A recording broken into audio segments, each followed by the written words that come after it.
Slicing in 5G, Survey and Challenge. Untuk anggota dan kelompoknya, boleh di next dulu.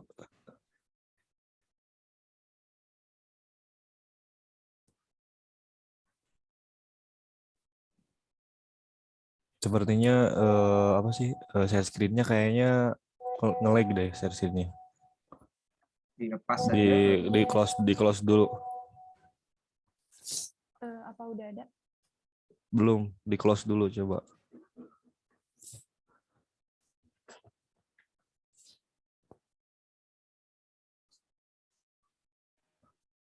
Dibesarin aja ya.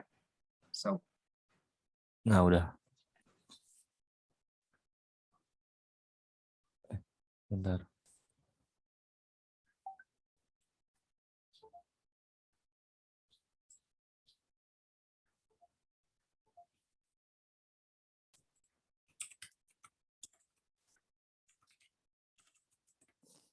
Baik, lanjut. Mohon maaf sebelumnya. Untuk anggotanya, pertama di sini tuh ada Adinda Febriani, kemudian ada Ipat, kemudian ada Muhammad Sabit, ada Padia, lalu ada Denta, ada Andi Nur Eka, kemudian saya sendiri Dikri Wanudin, kemudian selanjutnya ada Muhammad Paujan, dan yang terakhir ada Rehan Triogir.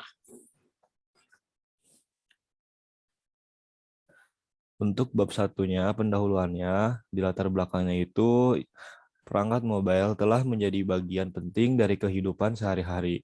Untuk mengambil peran yang lebih besar dengan sistem seluler generasi kelima atau sering disebut 5G, yang digunakan untuk mendukung beragam layanan dan perangkat suatu jaringan multi layanan yang mendukung berbagai persyaratan kinerja suatu layanan. Hal ini membutuhkan jaringan untuk mengambil bentuk yang berbeda tergantung pada layanan yang dimaksud dan mengarah secara alami ke gagasan network slicing. Kemitraan generasi ketiga proyek 3GPP telah mengidentifikasikan penyebutan jaringan sebagai salah satu teknologi utama untuk mencapai tujuan tersebut dalam jaringan 5G di masa depan. Pada makalah ini dibahas mengenai keunggulan dari kerangka kerja dari network slicing itu sendiri dan tantangan ke depannya itu bagaimana. Untuk selanjutnya bakal dibahas sama teman saya.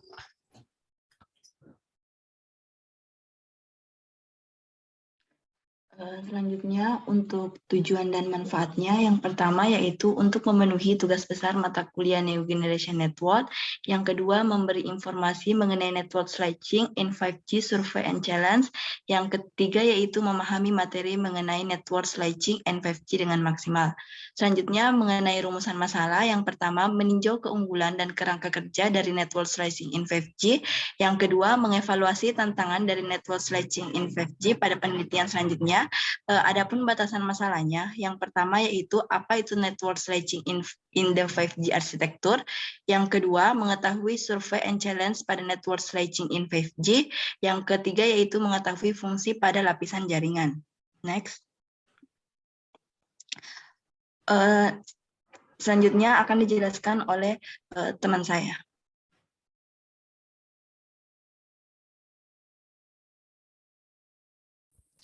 Salah satu modal utama implementasi 5G dalam memisahkan switch dengan melakukan isolasi jaringan dan memiliki jalur data sendiri pada setiap slice. Untuk slice pada network slicing memiliki controller untuk mengawasi kinerja slice. Controller pada slice tidak dapat bertindak pada slice lainnya. Di samping ini ada gambar dari bentuk 5G network slicing pada beberapa teknologi dengan IoT. Next.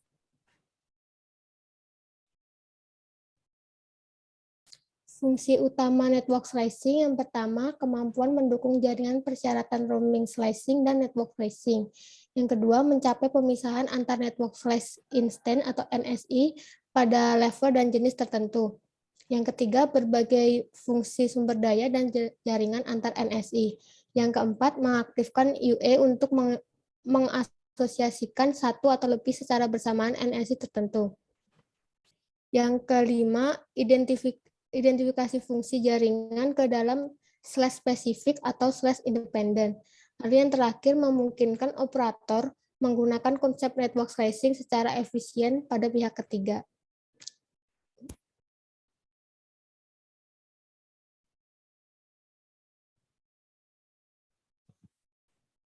Selanjutnya, keunggulan network slicing pada 5G.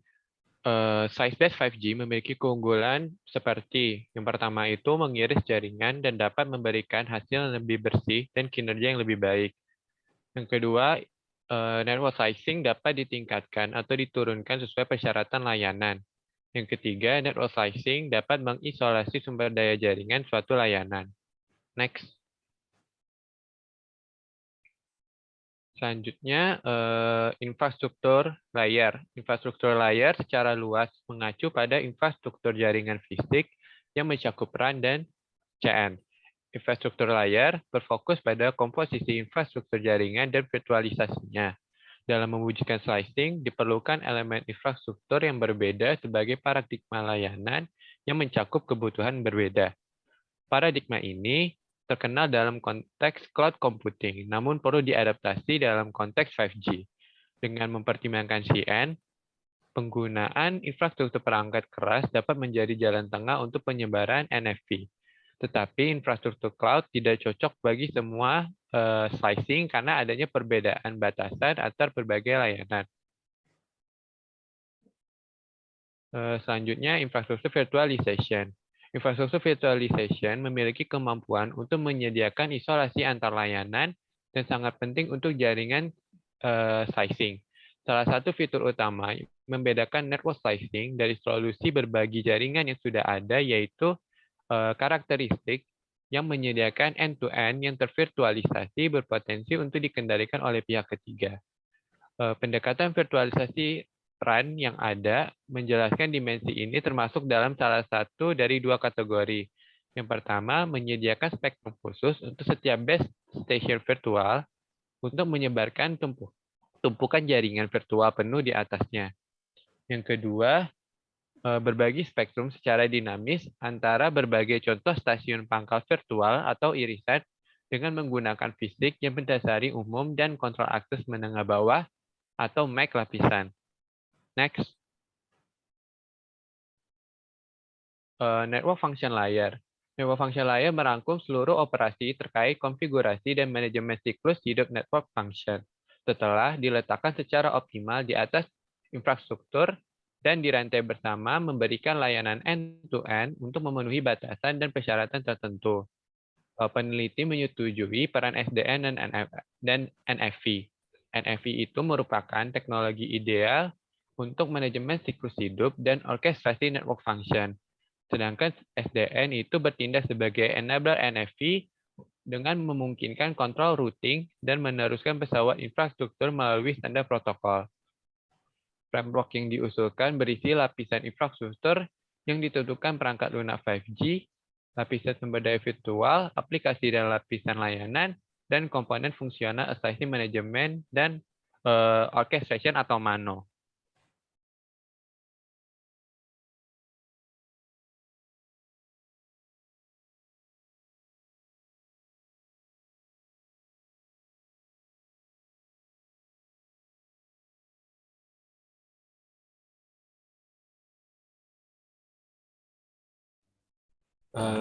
Selanjutnya mengenai NFV Mano.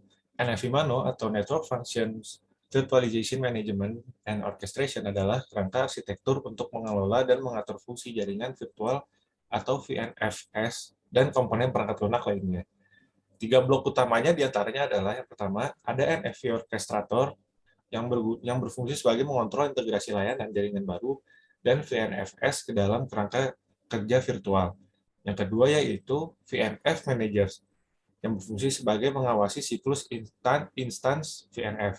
Dan yang ketiga adalah Virtualized Infrastructure Manager atau VIMS yang berfungsi mengontrol dan mengelola infrastruktur NFV yang meliputi komputasi, penyimpanan, sumber daya jaringan.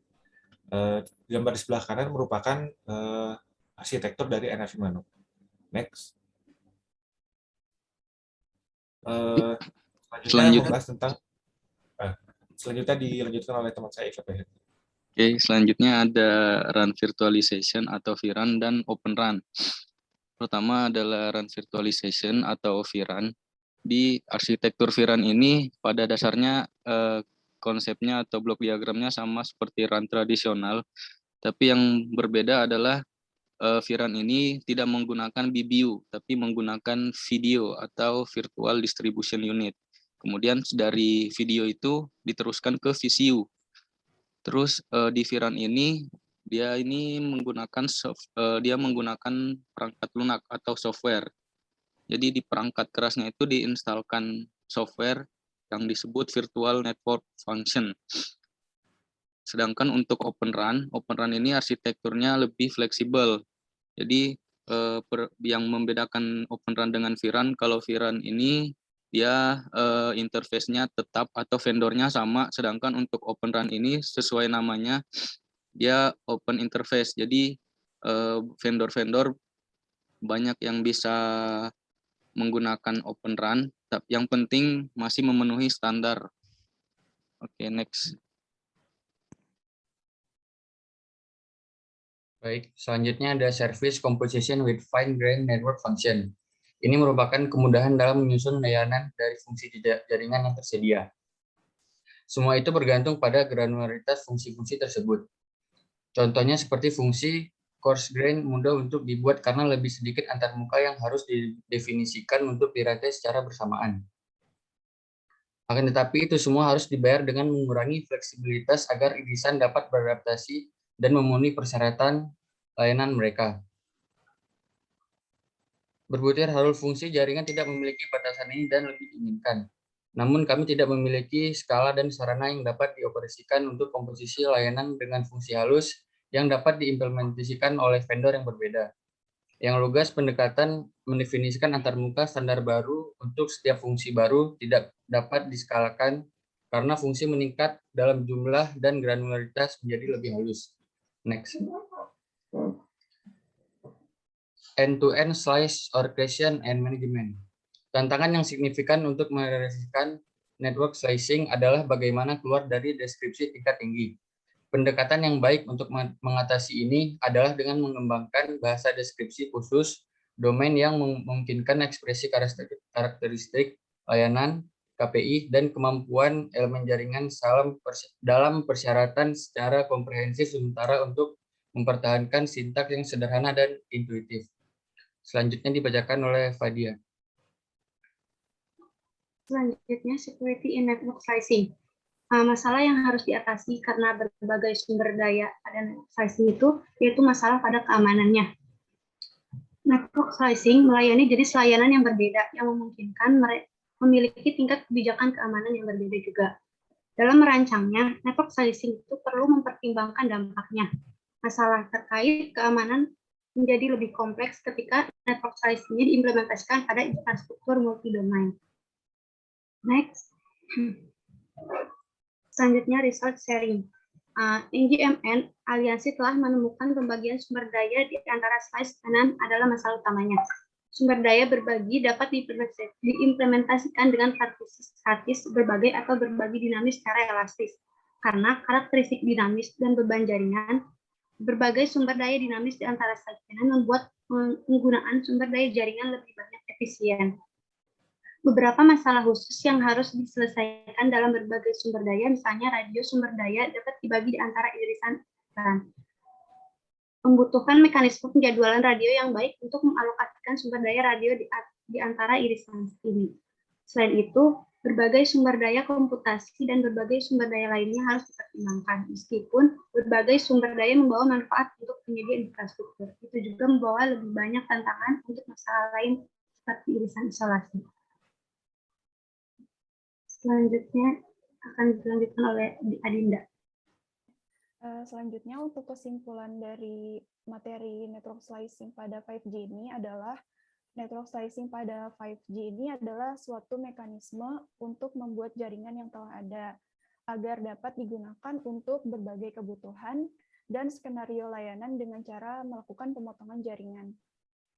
Jadi network slicing ini merupakan sebuah jaringan logika yang memiliki fungsi dan layanan tertentu untuk memenuhi kebutuhan yang spesifik sesuai dengan model bisnis yang diminta, sehingga dapat menurunkan biaya operasional dan meningkatkan fleksibilitas jaringan. Network slicing ini adalah merupakan pemisahan router atau switch dengan memberlakukan isolasi jaringan dan memiliki jalur data sendiri pada setiap slice-nya. Network slicing dibuat agar jaringan pada skala besar dapat lebih fleksibel dengan memecah arsitektur jaringan menjadi elemen virtual yang dapat berjalan secara paralel.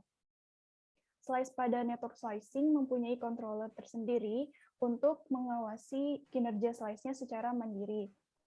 Controller pada setiap slice tidak bisa ikut campur dalam tindakan modifikasi ataupun pengawasan pada slice lain.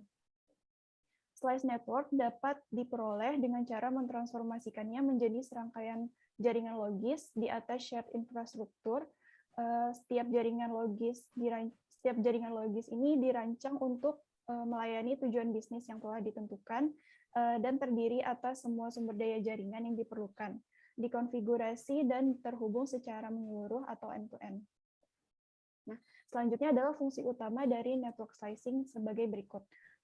Fungsionalitasnya dan kemampuan untuk mendukung jaringan persyaratan roaming, slicing, dan network slicing. Lalu bagaimana mencapai isolasi atau pemisahan antara network slice, instant, atau NSI dengan level dan jenis tertentu. Lalu selanjutnya berbagi fungsi sumber daya dan jaringan antar NSI. Lalu mengaktifkan UE atau untuk mengasosiasikan satu atau lebih secara bersamaan NSI tertentu. Lalu mengidentifikasi fungsi jaringan ke dalam slice spesifik atau slice independent. Terakhir, memungkinkan operator menggunakan konsep network slicing untuk mendukung secara efisien pihak ketiga.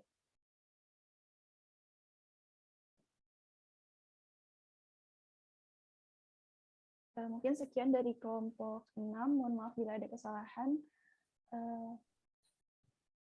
Wassalamualaikum warahmatullahi wabarakatuh. Ya, waalaikumsalam warahmatullahi wabarakatuh. Sumbernya dari mana?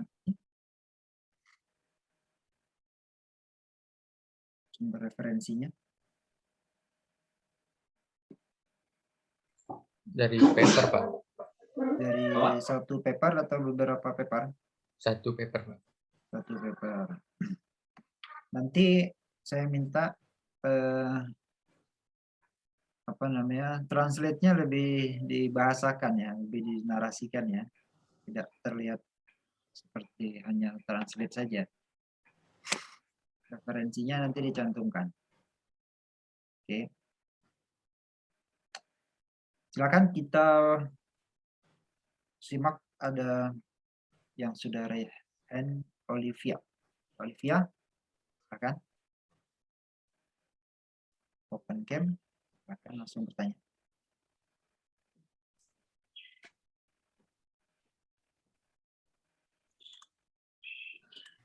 Oke, Assalamualaikum warahmatullahi wabarakatuh. Waalaikumsalam. Perkenalkan, saya Olivia dari kelompok 1. Izin bertanya, tolong jelaskan apa saja tugas dari slicing mano. Terima kasih. Oke, mau langsung dijawab ya? Pertanyaannya singkat soalnya. Silakan.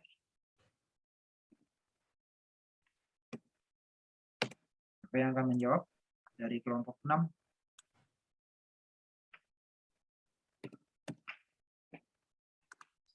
Saya, Pak. Oke, silakan. Pertanyaan dari Olivia, apa saja tugas dari slicing mano? Mungkin yang saya ketahui di sini tugas dari slicing mano ialah mengelola siklus hidup network slice dengan berinteraksi dengan aplikasi dan layar. Misalnya pembuatan otomatis service oriented slice dan pemeliharaan dinamis dengan memantau persyaratan layanan dan sumber daya virtual. Gimana, Olivia? Baiklah, terima kasih. Cukup. Coba disederhanakan dengan bahasanya Fauzan. Jadi fungsinya apa mano itu? Yang kamu tangkap saja. Maaf, Pak. Coba kamu narasikan dengan bahasanya kamu aja. Sejauh ini yang kamu pahami berarti fungsi mano itu apa? Fungsi mano ini mengelola siklus hidup network slice, Pak. Contohnya dengan pembuatan otomatis service oriented slice dan juga pemeliharaan dinamis dengan memantau persyaratan. Yang sederhana saja, itu bahasanya terlalu rumit. Jadi logika kamu fungsinya apa berarti Mano itu? Semacam apa itu kira-kira?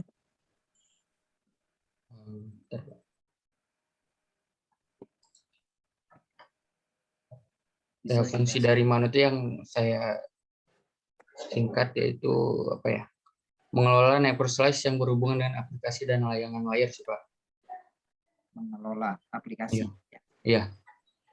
Dengan menggunakan aplikasi. Oke, kita stop dulu sampai situ. Selanjutnya kita lihat pertanyaan berikutnya dari Lutfi Adnan. Terima kasih Pak. Ya, Olive, silakan diturunkan raise hand-nya.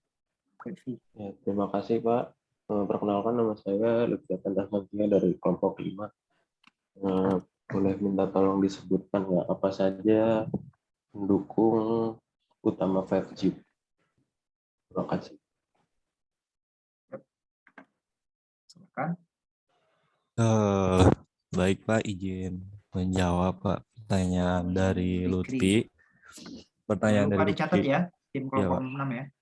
Pertanyaan dari Lutfi itu katanya apa aja sih salah satu pendukung utama dari jaringan 5G itu sendiri itu apa aja? Jadi pendukung utama itu tentu yang pertama itu yang dibahas ini itu network slicing, di mana teknologi network slicing itu yaitu adalah bentuk teknologi jaringan virtual yang diaktifkan juga oleh SDN. Kemudian ada juga yang namanya itu MIMO. Nah, kalau MIMO itu singkatan dari multiple input, multiple output, di mana dia itu teknologi nirkabel yang menggunakan beberapa pemancar ataupun antena ataupun BTS gitu untuk mentransfer lebih banyak data secara bersamaan. Karena itu kan yang mendukung teknologi 5G. Kalau 5G itu kan lebih cepat gitu kan si perpindahan data ataupun jaringan yang diambilnya gitu. Jadi menggunakan teknologi MIMO salah satunya. Begitu. Gimana Lutfi? Apakah cukup? Cukup. Terima kasih. Oke, baik. Baik, terima kasih Lutfi. Terima kasih Pak. Selanjutnya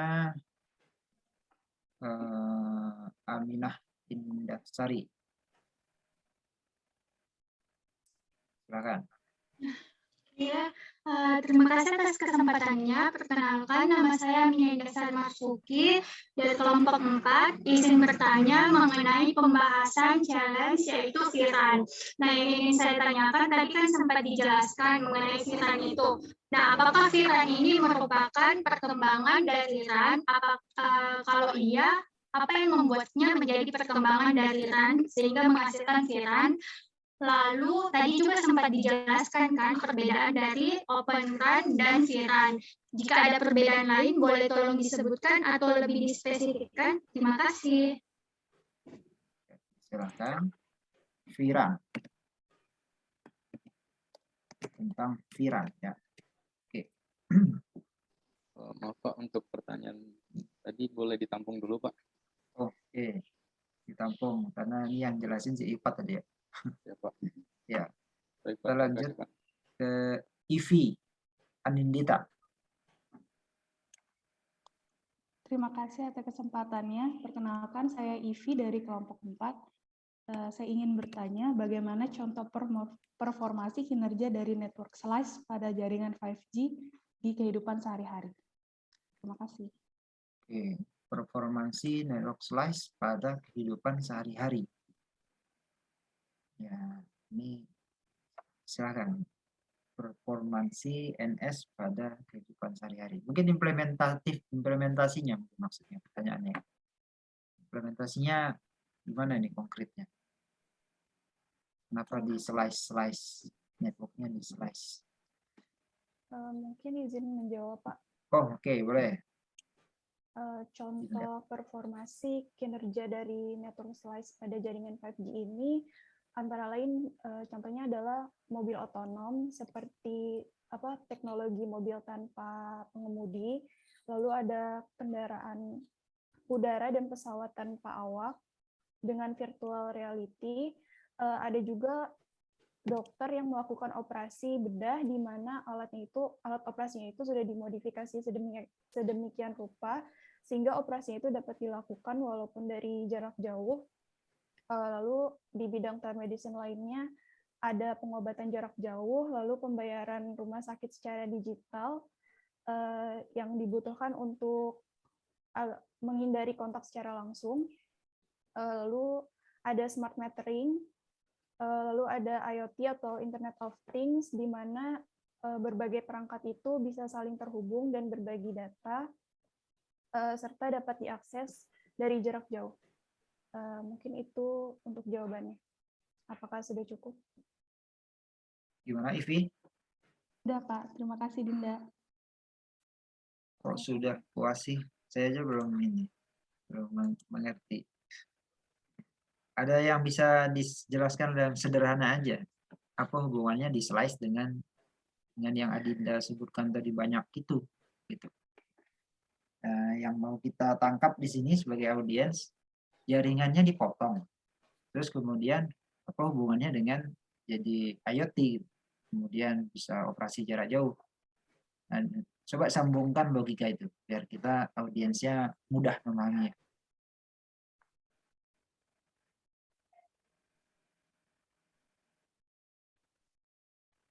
Boleh Adinda atau yang lain bisa bantu? Tadi sudah terdengar sama saya di presentasinya ada bagian yang sederhana atau mudah untuk dipahami. Apa yang dipotong sehingga muncul servis baru? BTS-nya dipotong, routernya dipotong, kemudian muncul servis baru, begitu kan logikanya. Ya, kita tunggu ya. Silakan dibahas dulu sama kelompok 6 karena itu pertanyaan fundamental. Selanjutnya Aminah tadi udah terjawab ya, bisa diturunkan raise hand-nya mungkin. Belum dijawab, Pak. Masih ditampung. Oh, ini yang barusan pertanyaan Aminah ya. Sorry. Tasya sekarang. Tasya, silakan. Baik, terima kasih. Perkenalkan saya Tasya dari kelompok 4. Izin bertanya, tapi mungkin ini dua pertanyaan yang berbeda mengenai network slicing sama Open RAN. Buat pertanyaan yang pertama, pada network slicing itu bagaimana cara untuk memperoleh slice networknya? Kemudian untuk pertanyaan yang untuk Open RAN itu, apakah Open RAN itu bisa menjadi solusi konektivitas? Terima kasih. Ya. Bagaimana cara motongnya dan apakah Open RAN bisa menjadi solusi untuk konektivitas? Izin menjawab, Pak. Boleh? Yang network slice-nya. Denta. Iya. Untuk memperoleh network slice itu mungkin bisa dilakukan dengan pemisahan router atau switch pada beberapa jaringan dengan melakukan isolasi. Setelah itu nanti menjadi serangkaian, ditransformasikan menjadi serangkaian jaringan pada infrastruktur. Apakah sudah jelas, Tasya? Sorry, saya potong. Slide-nya bisa diarahkan ke ini, ke bagian yang kelihatan slicing. Ada gambarnya tadi ya? Iya. Siap. Ini ya maksud tadi yang dijelasin ya. Silakan gimana? Mungkin ini kurang jelas yang ada networknya. Ini lebih ke fungsi. Next mungkin ada tadi arsitekturnya. Lagi? Nah, ini, coba ini aja. Ini aja. Ya, gimana yang bertanya, Tasya? Untuk network slicing-nya, cara memotongnya katanya Denta. Cara memotongnya routernya di bagian routernya ya. Kalau di gambar ini gimana Denta? Dipotong di bagian mana? Ini kan topologi jaringan umum. Dipotongnya di mana?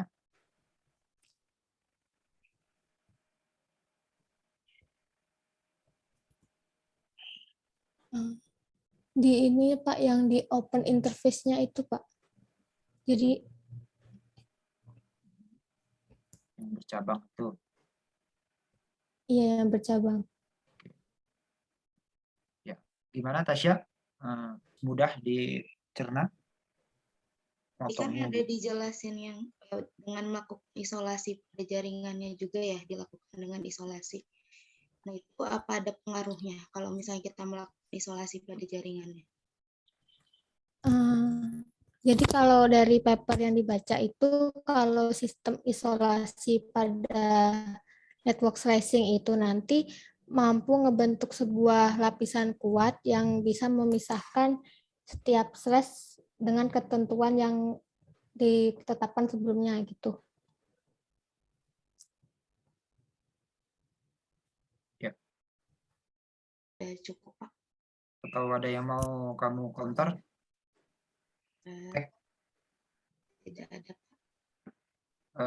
Satu pertanyaan yang tadi belum dijawab. apa yang satu lagi tadi? Apakah Open RAN itu bisa menjadi solusi konektivitas? Itu bagaimana Denta jawabannya? Atau yang lain? Mungkin saya bisa menjawab Pak. Sekarang. Jadi untuk apakah Open RAN itu bisa jadi solusi konektivitas? Open RAN itu pendekatan baru, jadi dapat menjadi alternatif untuk membuat infrastruktur lebih terjangkau. Dengan konsep dan teknologi Open RAN ini, hardware sama softwarenya di sisi radio akses itu dapat dipisah. Jadi penggunaan hardware sama softwarenya ini bisa dari berbagai vendor penyedia layanan yang menerapkan konsep open system interface, kayak gitu. Oke, gimana, Tasya? Sudah cukup, kasih. Oke. Selanjutnya Khozin Akhyar. Khozin Akhyar, silakan.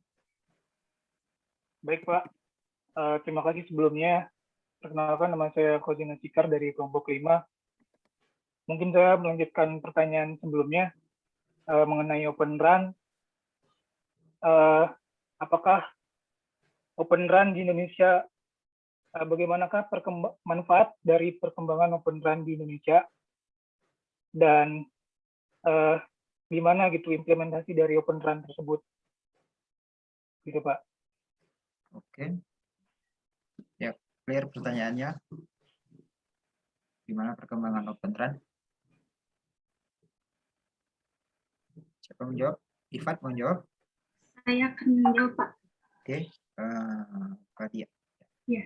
Nah, jadi Open RAN itu manfaatnya bagi perkembangan di Indonesia itu dapat mempercepat teknologi dan perluasan jaringannya, terus memberi potensi yang besar juga buat peningkatan trafik jaringannya. Sehingga biayanya itu kan biaya jaringannya akan turun juga. Terus pada Open RAN itu teknologi itu melingkupi semua teknologi pada 2G, 3G, 4G, 5G dalam satu sistem servernya. Bagaimana Pak, sudah jelas? Gimana Khozin? Ya, untuk implementasi dari Open RAN tersebut, kira-kira gimana ya? Gimana Kadia implementasinya? Sudah pernah baca, ada di mana? Atau bentuknya bagaimana?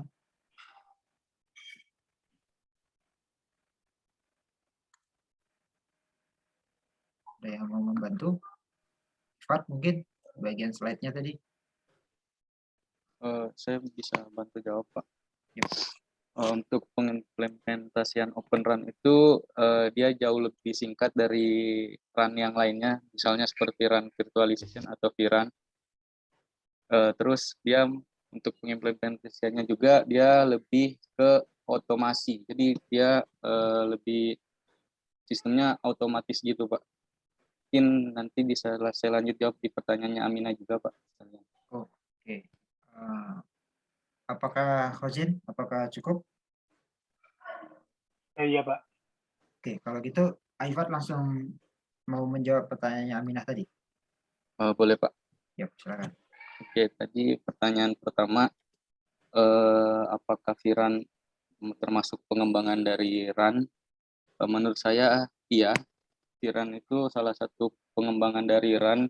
Mengapa saya katakan demikian? Karena bisa dilihat dari katanya saja ada kata virtual, jadi lebih fleksibel. Jadi VRAN ini dia lebih fleksibel. Fleksibelnya di mana?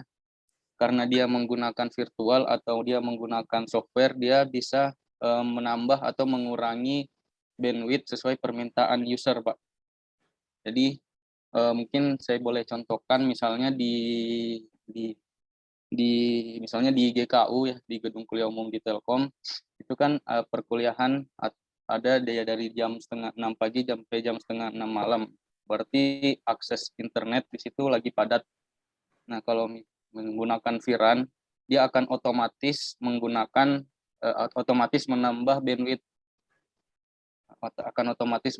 bandwidth.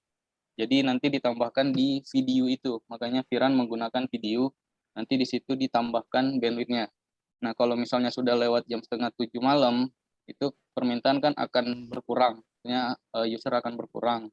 Nah, VRAN ini juga akan otomatis mengurangi bandwidth-nya. Jadi dia fleksibelnya di situ.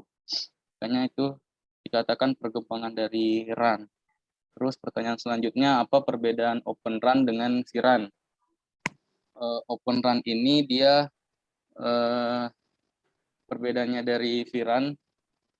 Kalau VRAN dia vendornya tetap, jadi vendornya cuma satu, interface-nya cuma satu. Nah, itu biasanya disebut vendor login kalau yang dari saya baca. Nah, sedangkan di Open RAN ini sesuai dengan namanya dia open, jadi dia open interface juga. Jadi interface bisa banyak vendor yang bisa masuk ke interface-nya sehingga bisa bervariasi bentuknya. Mungkin seperti itu, Pak. Indah. Oke, gimana Mina, Indah, Sari? Sudah jelas, terima kasih. Contohnya juga jadi paham. Oke, terima kasih. Ya, nanti saya tambahkan ya. Selanjutnya, Florenando. Baik, terima kasih. Assalamualaikum, saya Florenando Izzamanzona. Izin menanyakan terkait tadi. Tadi dijelaskan tentang VRAN dan Open RAN. Tadi kalau tidak salah, VRAN itu fleksibilitasnya lebih bagus daripada Open RAN ataukah tidak? Tadi juga kan sama-sama disebut di Open RAN itu fleksibel dan di Virtual RAN itu fleksibel juga. Jadi apakah keuntungan mana yang lebih bagus tentang fleksibilitas si VRAN atau Open RAN? Dan yang kedua pertanyaannya tadi tertarik tentang fungsi utama si network slicing untuk mengaktifkan UI. Nah, itu tuh caranya bagaimana kita bisa tahu mengaktifkan UI dalam fungsi utama network slicing.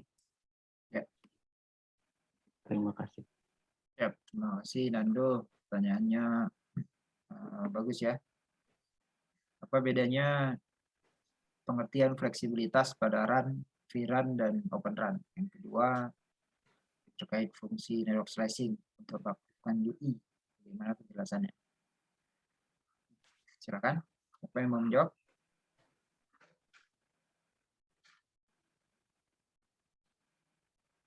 Mungkin ditampung dulu, Pak.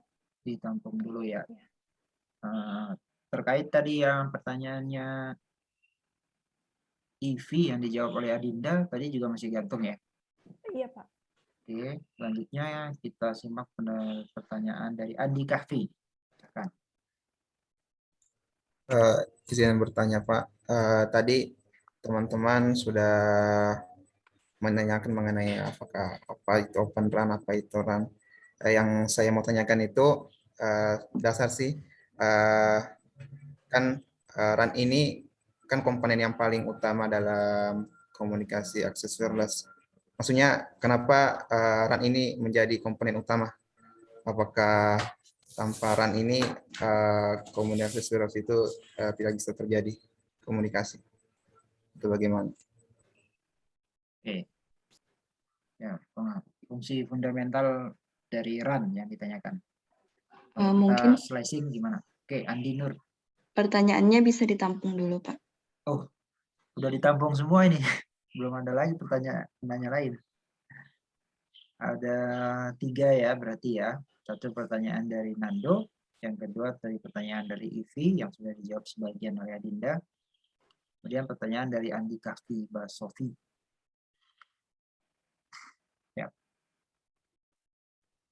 Pak, izin menjawab tambahan buat yang pertanyaan Ivi tadi. Network slicing fungsi buat mobil otomatis atau dan yang lain-lain itu apa? Network slicing itu dibentuk agar jaringan yang berskala besar dapat menjadi lebih fleksibel dengan cara memecah arsitekturnya menjadi elemen virtual yang kemudian dapat berjalan secara paralel. Sehingga tiap slice pada network slicing tersebut akan memiliki controllernya masing-masing yang dapat mengawasi kinerja dari slice mereka sendiri-sendiri. Jadi mereka tiap slice itu dapat bergerak dengan sendiri-sendiri tanpa pengaruh slice yang lain gitu, Pak. Gimana, Ivi? Iya, Pak. Udah terjawab, Pak. Oke.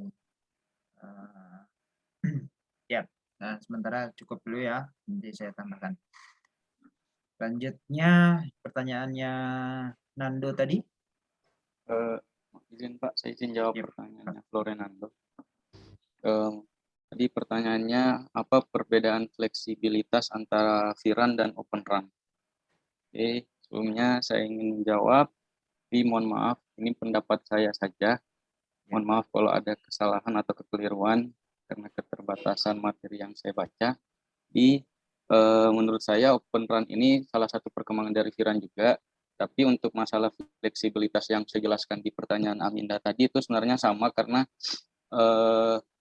cara kerjanya sama, tapi Open RAN ini dikatakan pengembangan dari VRAN karena dia lebih bervariasi karena interface-nya bukan yang dipakai sama VRAN saja. Terus untuk ini lainnya Open RAN itu mudah dalam hal upgrade perangkat karena tidak ada ketergantungan antar vendor. Terus kapasitasnya mudah diukur. Jadi untuk jawabannya mungkin untuk fleksibilitas itu setahu saya sama seperti VRAN, Pak. Terima kasih, Pak. Selanjutnya pertanyaan yang satunya lagi tadi. Izin menjawab, Pak. Pertanyaan dari Andi Kahfi. Tadi pertanyaannya mengenai... Mbak, sebentar. Yang Nando tadi gimana? Jawaban Ifat yang di bagian perbedaan fleksibilitas. Karena 2 pertanyaan tadi ya.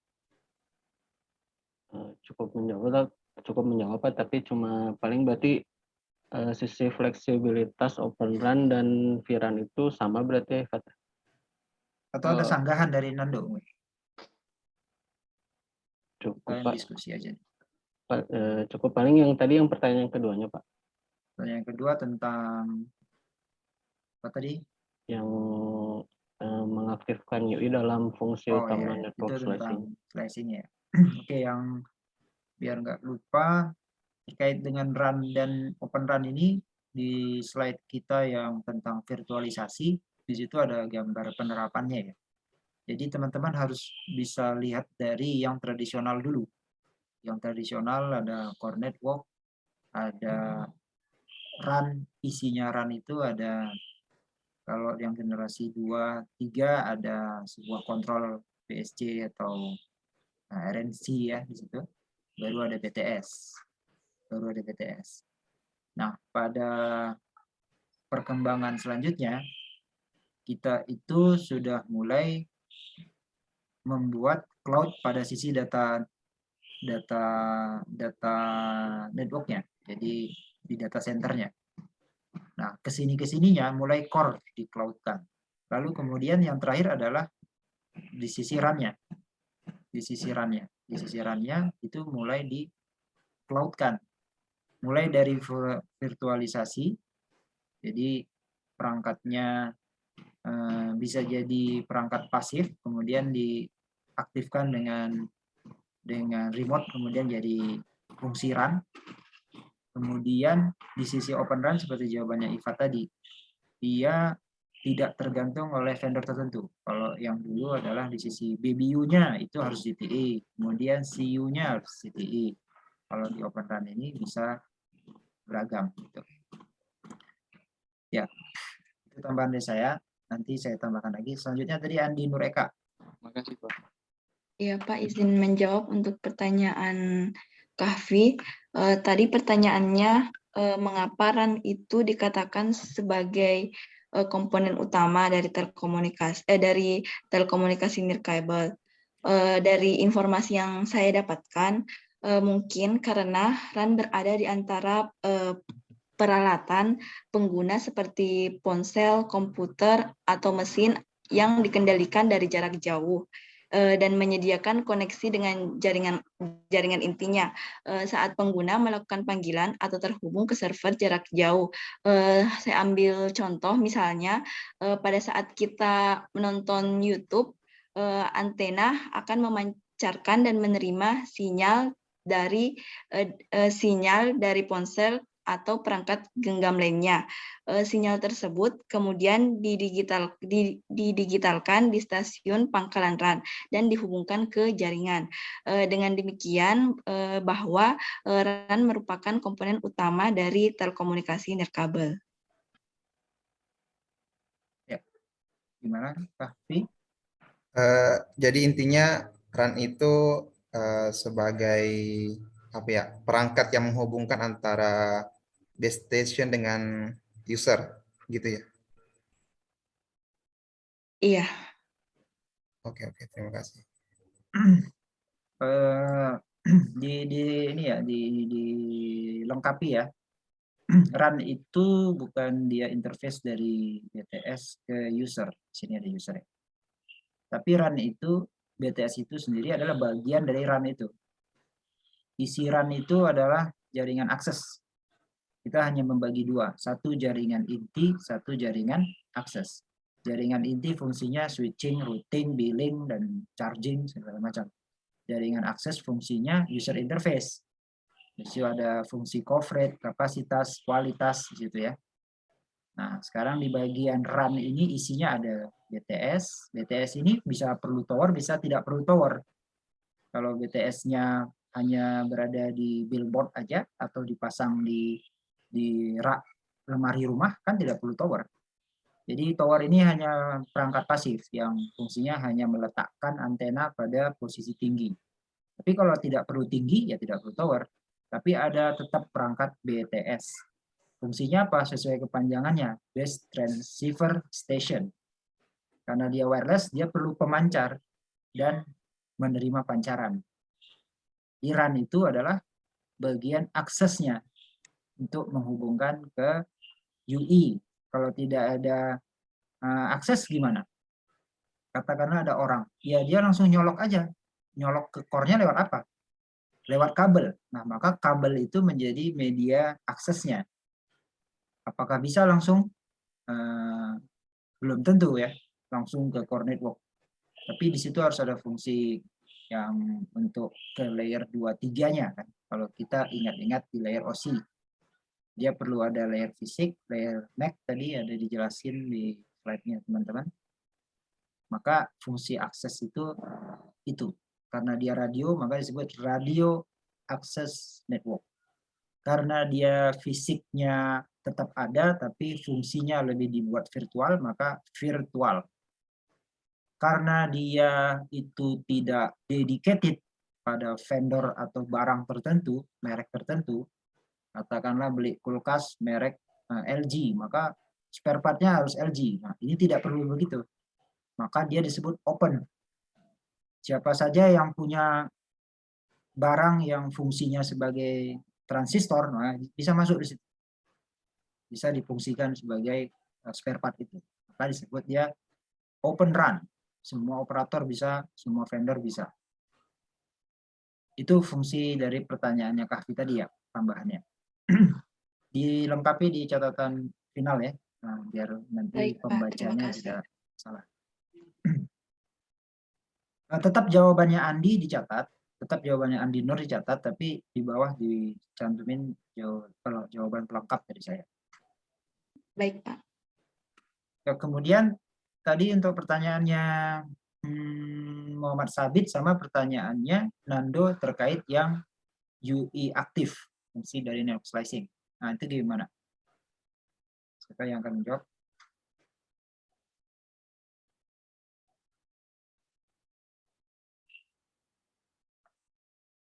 Pertanyaannya Nando tentang bagaimana penjelasannya fungsi NS untuk UI aktif. Kemudian pertanyaannya Sabit tadi apa? Saya juga lupa. Sabit apa pertanyaan? Sabit dari kelompok 6, Pak. Bukan saya, Pak. Siapa tadi pertanyaan yang terakhir siapa? Andi Kahfi, Pak. Andi Kahfi, oh udah ya. Berarti tinggal pertanyaan dari Nando yang bagian fungsi UI aktif ya. Oke. Silakan dijawab dulu, nanti saya tambahin.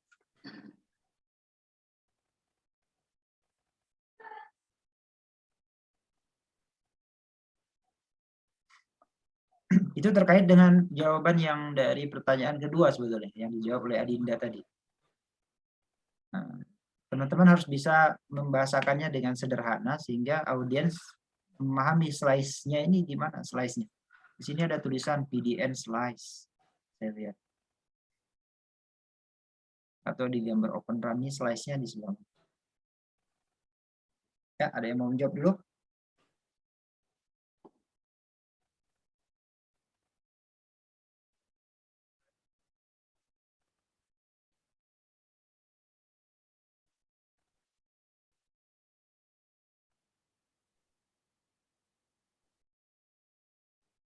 Silakan. Sudah jam 8.40.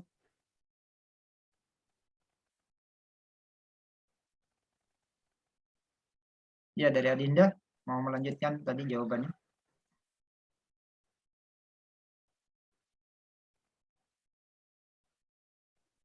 Silakan dikasih narasi sedikit bahasa sendiri, nanti saya tambahkan.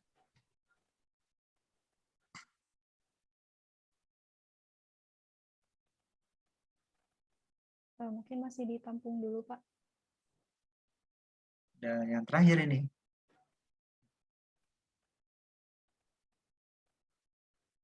Dari yang dipahami aja secara nalar yang sebatas ini, bisa mungkin disampaikan sedikit dari Adinda apa prosesnya di slice-nya gitu, sehingga bisa muncul servis-servis yang tadi.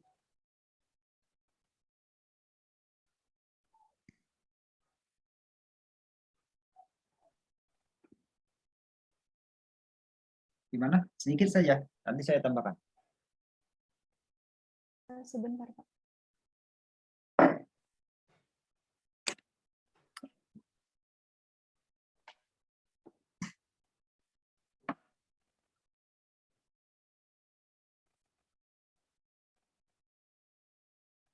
Pak, coba menjawab yang boleh. tentang UI tadi.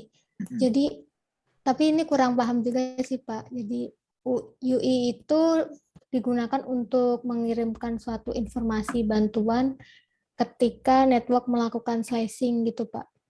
Jadi ketika bantuan untuk slice-nya untuk memilih AMF gitu, Pak, sesuai dengan prosedur dari pemilihan irisan itu sendiri. Yep. Bertanya Nando, gimana Nando? Ada cukup atau mau nambahin atau menyanggah?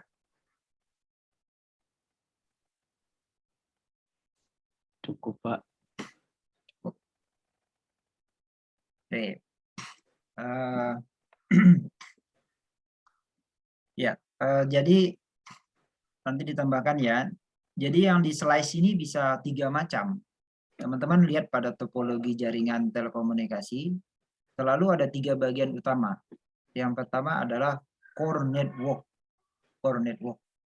Ingat-ingat fungsinya, kalau misalkan terlalu ribet, ingat-ingat pelajaran di awal di pertemuan pertama kuliah di kampus, di pengenalan atau pengantar teknik telekomunikasi.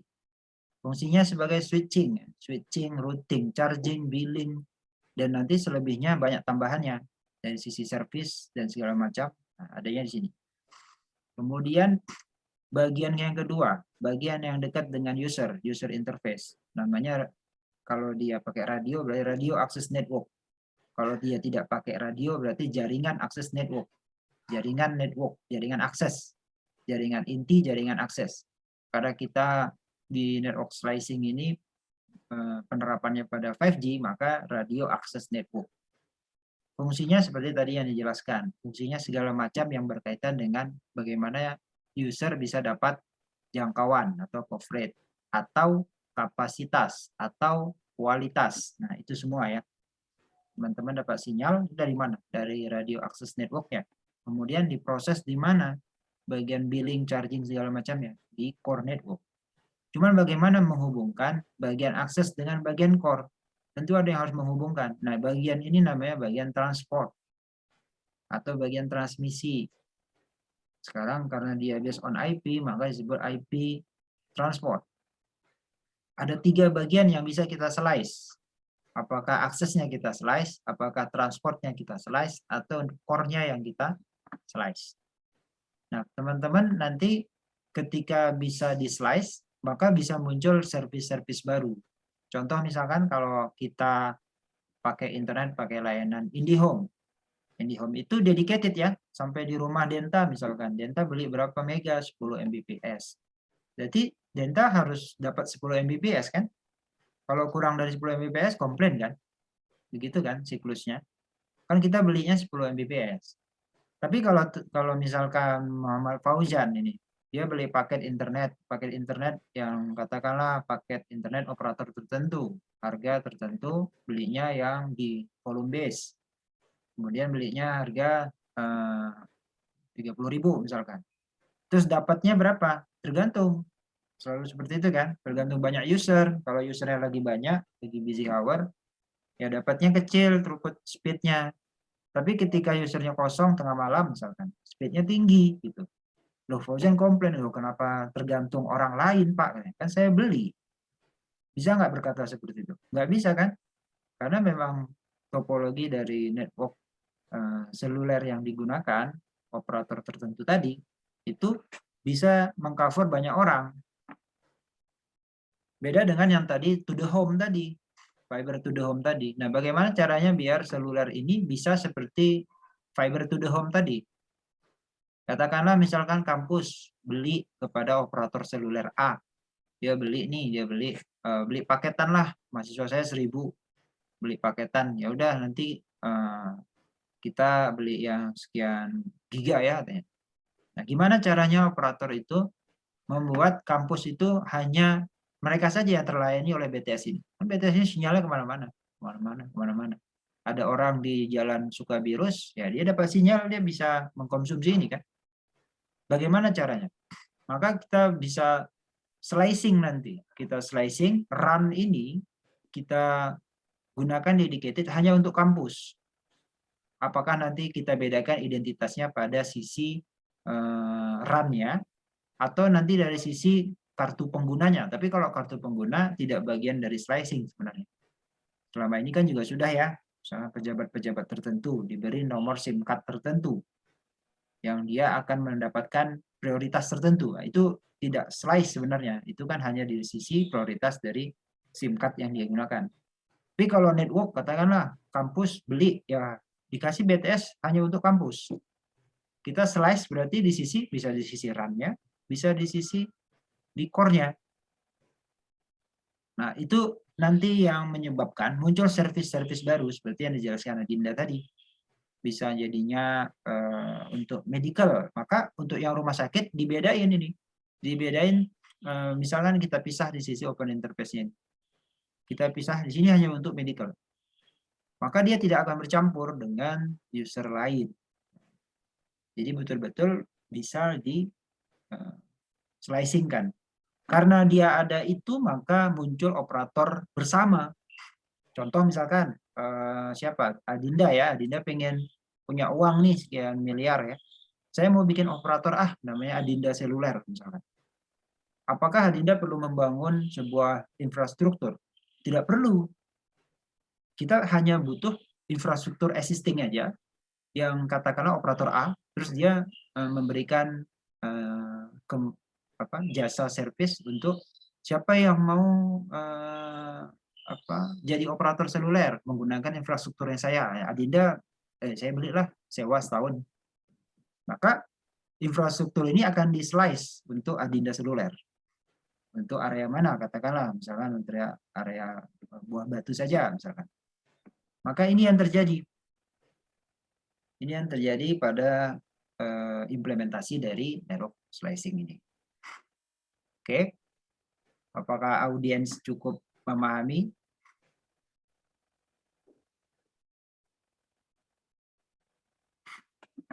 Cukup, Pak.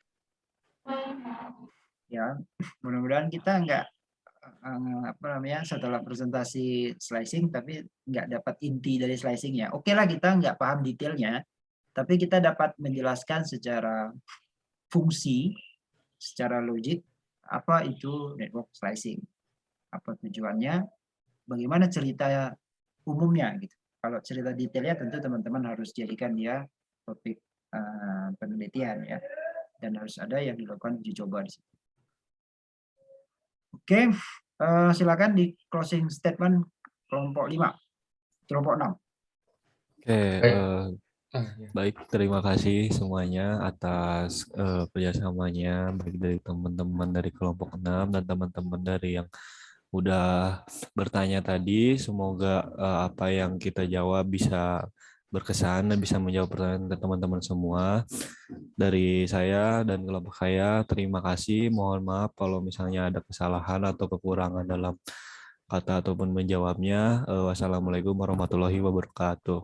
Waalaikumsalam warahmatullahi wabarakatuh. Kita kasih plus yang terbaik untuk kelompok 6.